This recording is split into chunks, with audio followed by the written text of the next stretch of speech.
दो कौमी नजरे के जख्म। अगर इस्लाम ही सबको जोड़ता था तो बंगाली कल्चर ने उसे क्यों तोड़ा? बांग्लादेश की कहानी टू नेशन थ्योरी की सबसे बड़ी नाकामी थी। 1947 की पहली जंग हो या 1965 की लड़ाई हो या 1999 की कारगिल जंग, हर तनाज़े में टू नेशन थ्योरी की झलक नजर आती है। 1947 की एक गर्म रात थी। पंजाब के एक छोटे से गांव में रहमत अली अपने खानदान के साथ वादा सरहद की तरफ चल रहा था। उसके हाथ में एक पुराना बस्ता था जिसमें चंद कपड़े, कुछ रुपए और उसकी माँ की दी हुई एक पुरानी तस्वीर थी। सरहद पर हजारों लोग जमा थे।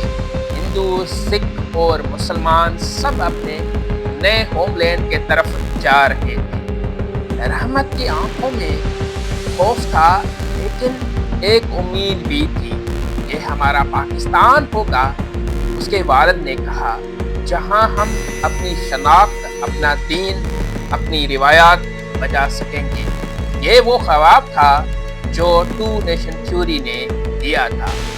एक नजरिया जो कहता था कि हिंदू और मुसलमान दो अलग कौमें हैं जिनका एक साथ रहना मुश्किल है। ये नजरिया कोई अचानक नहीं आया था। 1930 में इलाहाबाद के एक जलसे में अल्लामा इकबाल ने कहा कि बरसगीर के मुसलमानों की अपनी एक सियासी शनाख्त होनी चाहिए। उनकी शायरी में एक अलग वतन का ख्वाब था जहाँ मुसलमान अपने सकाफत और दीन के मुताबिक जिंदगी गुजार सके। 10 साल बाद 1940 में लाहौर के मिंटो पार्क में अहमद अली जनाह ने लाहौर करारदाद पेश की। हम एक अलग मुल्क मांगते हैं, उन्होंने कहा, जहां हम आज़ाद।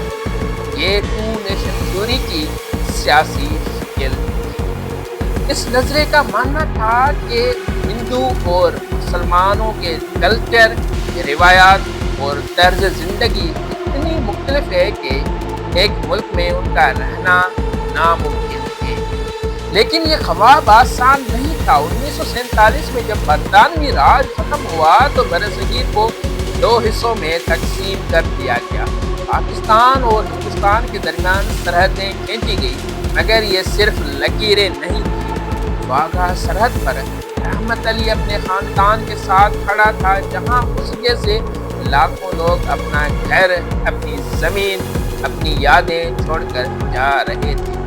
तकरीबन 15 मिलियन अफराद ने हिजरत की और उनमें से लाखों लोग तशद्दुद का शिकार हुए। कुछ कहते हैं कि 2 लाख लोग मारे गए, कुछ कहते हैं 20 लाख लोग मारे गए। ये टू नेशन थ्योरी की पहली आजमाइश थी। एक नजरिया जो कहता था कि मजहब सबको जोड़ सकता है, लेकिन हकीकत में उसने दर्द और खूनरेजी लाई। रहमत जैसे लोगों ने सोचा था कि वो एक नई शुरुआत करेंगे, लेकिन सरहद पार करते हुए उन्होंने अपना सब कुछ खो दिया। पाकिस्तान एक इस्लामी जमहूरिया बना। हिंदुस्तान ने सेक्युलरिज्म को अपनाया, कहा कि वो सब मज़ाहब के लिए बराबर है, लेकिन कश्मीर का तनाज़ा शुरू से ही रिश्तों को खराब करता रहा। 1947 की पहली जंग हो या 1965 की लड़ाई हो या 1999 की कारगिल जंग, हर तनाज़े में टू नेशन थ्योरी की झलक नजर आती है। हिंदुस्तान कहता था कि वो एक सेक्युलर मुल्क है जहां सब मज़ाहिब के लोग रह सकते हैं। पाकिस्तान कहता है कि वो मुसलमानों के अलग शनाख्त की हिफाजत करेगा। लेकिन ये नजरिया उस वक्त बड़ी आजमाइश से गुजरा जब 1971 में मशरकी पाकिस्तान अलग होकर बांग्लादेश बन गया। बांग्लादेश की कहानी टू नेशन थ्योरी की सबसे बड़ी नाकामी थी। मशरकी पाकिस्तान के बंगालियों ने कहा कि उनकी ज़बान, उनका कल्चर, उनकी शनाख्त ज़्यादा अहम है। 1952 में जब मगरबी पाकिस्तान ने उर्दू को कौमी ज़बान बनाने की कोशिश की तो बंगालियों ने लैंग्वेज मूवमेंट शुरू की। वो अपनी बंगला ज़बान के लिए लड़ रहे थे। फिर 1971 में मुआशी और सियासी नाअंसाफियों की वजह से बांग्लादेश ने आज़ादी मांग ली। जंग हुई, लाखों लोग मारे गए और एक नया मुल्क बन गया। पाकिस्तान के लोगों ने कहा कि इस्लाम से ज़्यादा उनकी बंगाली शनाख्त अहम है। ये नजरिया معاشرے کے لیے ایک بڑا سوال تھا۔ اگر اسلام ہی سب کو جوڑتا تھا تو بنگالی کلچر نے اسے کیوں توڑا؟ رحمت علی، جو اب لاہور میں اپنی نئی زندگی شروع کر چکا تھا، 1971 کی خبروں سے حیران تھا۔ اس نے سوچا کہ پاکستان تو ایک اسلامی ملک تھا، پھر یہ کیسے ٹوٹ گیا؟ اس کے گاؤں میں لوگ بات کرتے تھے کہ کیا ٹو نیشن تھیوری واقعی کام کرتی ہے؟ مزے کی بات یہ ہے کہ بنگلہ دیش بننے کے بعد پاکستان کے اندر بھی کلچرل تبدیلیاں آئی۔ پنجابی، سندھی، بلوچی اور پختون اپنی شناخت کے لیے آواز اٹھانے لگے۔ بلوچستان کے لوگ کہتے ہیں کہ ان کے وسائل کو دبایا جا رہا ہے۔ وہ اپنی قبائلی روایات، اپنی صحرائی کلچر کو زندہ رکھنا چاہتے ہیں۔ سندھی بھائی اپنے صوفی شاعری جیسے شاہ عبداللطیف بھٹائی کے کلام کو پروموٹ کرنا چاہتے ہیں۔ اب ان کا اجرک اور صوفی میوزک پاکستان کی شناخت کا حصہ بن چکا ہے۔ یہ ان کی بہت بڑی کامیابی ہے۔ پختون اپنی روایات جیسے پشاور کے بازاروں کی زندگی یا خیبر کے پہاڑوں کی کہانیوں کو فخر سے دکھاتے ہیں۔ پنجابی بھائی اپنے تہواروں جیسے بسنت یا لوک موسیقی کو پروموٹ کرنا چاہتے ہیں۔ یہ سب کلچر ایک نئی مختلف شناخت بنا رہے ہیں، لیکن یہ ڈائیورسفیکیشن ایک چیلنج بھی ہے۔ ٹو نیشن تھیوری نے کہا تھا کہ اسلام ہی سب کچھ جوڑے گا، لیکن آج پاکستان میں ہر صبح اپنی آواز مانگتا ہے۔ بلوچستان میں علیحدگی پسند تحریکیں ہیں، پختون اپنی شناخت کے لیے لڑتے ہیں، سندھی اپنی زبان اور شاعری کو زندہ رکھنا چاہتے ہیں۔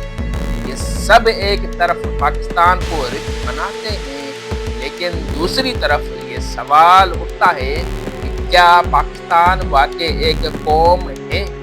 دوسری طرف آج 2025 میں پاکستان اور ہندوستان کے رشتے ایک نازک موڑ پر ہیں۔ اپریل 2025 میں کشمیر کے پہلگام میں ایک دہشت گرد حملہ ہوا جس میں 26 سیاح مارے گئے۔ ہندوستان نے اس کا الزام پاکستان پر لگایا۔ 7 مئی کو ہندوستان نے آپریشن سندور شروع کیا اور پاکستان نے 9 ٹارگیٹس پر میزائل اسٹرائک کیے۔ یہ دونوں طاقتوں کے درمیان پہلی ڈرون جنگ تھی۔ پاکستان نے جوابی حملے کیے اور تناؤ عروج پر پہنچ گیا۔ 10 مئی کو سیز فائر ہو گیا، لیکن دونوں ممالک اپنی اپنی جیت کا دعویٰ کر رہے ہیں۔ Pakistani army chief general Asif Munir نے کہا کہ ہم ہندوؤں سے ہر طرف سے مختلف ہیں۔ یہ بات ٹو نیشن تھیوری کو دوبارہ زندہ کرتی، لیکن ہندوستان میں ہندو نیشنلزم جو نریندر مودی کی بی جے پی حکومت کے تحت عروج پر ہے، اس نظریے کو چیلنج کرتا ہے۔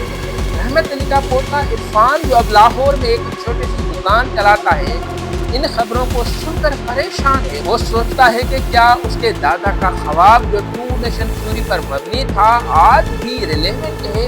عرفان کی نسل جو سوشل میڈیا پر پلی بڑی ہے، مختلف سوچتی ہے۔ وہ ٹک ٹاک پر ہندوستانی گانوں کے میمز دیکھتی ہے، پاکستانی ڈراموں اور بالی ووڈ فلموں کے شوقین دونوں ممالک میں موجود ہیں۔ کرکٹ میچز اب بھی دونوں طرف کے لوگوں کو ایکسائٹ کرتی ہیں۔ عرفان جیسے لوگ جنگ سے زیادہ امن کی بات کرتے ہیں۔ وہ ٹریڈ، کلچرل ایکسچینج یا مشترکہ تاریخ کی بات کرتے ہیں، لیکن یہ اتنا آسان نہیں ہے دوستو۔ کشمیر تنازع اب بھی دونوں ممالک کے رشتوں کی جڑ میں ہے۔ ٹو نیشن تھیوری یا دو قومی نظریہ نے کہا تھا کہ کشمیر کے مسلمانوں کو پاکستان کے ساتھ ہونا چاہیے، لیکن ہندوستان اسے اپنا حصہ مانتا ہے۔ 2025 کے حملوں نے یہ زخم پھر سے کھول دیا ہے، لیکن اب رشتوں پر صرف مذہب نہیں بلکہ اور فیکٹرز بھی اثر انداز ہیں۔ معیشت ایک بڑا ایشو ہے۔ پاکستان اور ہندوستان دونوں کو ٹریڈ کی ضرورت ہے، لیکن تنازعات اسے روکتے ہیں۔ مثال کے طور پر پاکستان کی ٹیکسٹائل انڈسٹری ہندوستان کی مارکیٹ تک پہنچ سکتی ہے، لیکن سیاسی تناؤ اسے مشکل بناتے ہیں۔ عالمی دباؤ بھی اہم ہے۔ چین کا سی پیک پروجیکٹ پاکستان کو ایک نئی طاقت دیتا ہے، جبکہ ہندوستان USA کے ساتھ قریب ہو رہا ہے۔ نئی نسل اب سب سے مختلف سوچتی ہے۔ इरफान जैसे लोग सोशल मीडिया पर हिंदुस्तानी इन्फ्लुएंसर के साथ कोलैबोरेट करते हैं। पाकिस्तानी ड्रामों जैसे हमसफर या कोक स्टूडियो के गानों में दोनों ममालिक ने फैंस बनाए। ये नस्ल मजहब से ज्यादा कल्चर और इंसानियत की बात करते हैं, लेकिन सियासी लीडर्स अब भी पुराने नजरियात पर अड़े हैं। हिंदुस्तान में हिंदू नेशनलिज्म कहता है कि हिंदुस्तान एक हिंदू राष्ट्र होना चाहिए। पाकिस्तान में फौज और कुछ सियासी जमातें हिंदू नेशन को जिंदा रखती हैं। दिलचस्प बात यह है कि अब पाकिस्तान की शनाख्त भी बदल रही है। हिंदू नेशन थ्योरी ने कहा था कि इस्लाम ही सब कुछ है, लेकिन आज सूबाई कल्चर्स एक नई कहानी लिख रहे हैं। सिंधी अपनी शायरी को दुनिया तक ले जाते हैं, बलोची अपने कबायली रक्स और सहराई जिंदगी को प्रमोट करते हैं, पख्तून भाई अपने बाजारों और रिवायत को फख्र से दिखाते हैं, पंजाबी अपनी लोक मौसीकी और त्योहारों से जुड़े हुए हैं। कोक स्टूडियो जैसे प्लेटफॉर्म्स ने इन कल्चर्स को एक नई पहचान दी, लेकिन ये तनोव या डाइवर्सिफिकेशन एक चैलेंज भी है। पाकिस्तान में अलहदगी पसंद तहरीकें हैं, वहाँ अपनी शनाख्त के लिए आवाज़ उठाते हैं। ये सब टू नेशन थ्योरी कल्चर के ख्याल से टकराते हैं। फिर भी उम्मीद है, अगर दोनों ममालिक अपनी नए नस्ल की आवाज़ सुने तो शायद एक नया मुस्तकबिल बन सकता है। एक ऐसा मुस्तकबिल जहाँ वागा सरहद पर लोग हाथ मिलाने के लिए खड़े हों, ना कि बंदूकों के साथ। इरफान जैसे लोग सोचते हैं कि पाकिस्तान और हिंदुस्तान अपनी मुश्तरका तारीख से सीख सकते हैं। क्रिकेट, फिल्में, मौसीकी, ये सब दोनों ममालिक को करीब ला सकते हैं, लेकिन उसके लिए पुराने नजरियात से निकलना होगा। टू नेशन थ्योरी ने पाकिस्तान बनाया, लेकिन आज की दुनिया में ये पूरी तरह फिट नहीं बैठता। अहमद अली का ख्वाब एक आज़ाद पाकिस्तान का था, लेकिन उसके पोते इरफान का ख्वाब एक खुशहाल पुरअमन पाकिस्तान है, जहाँ कल्चर्स आपस में जुड़े ना कि लड़े। क्या ये ख्वाब पूरा होगा?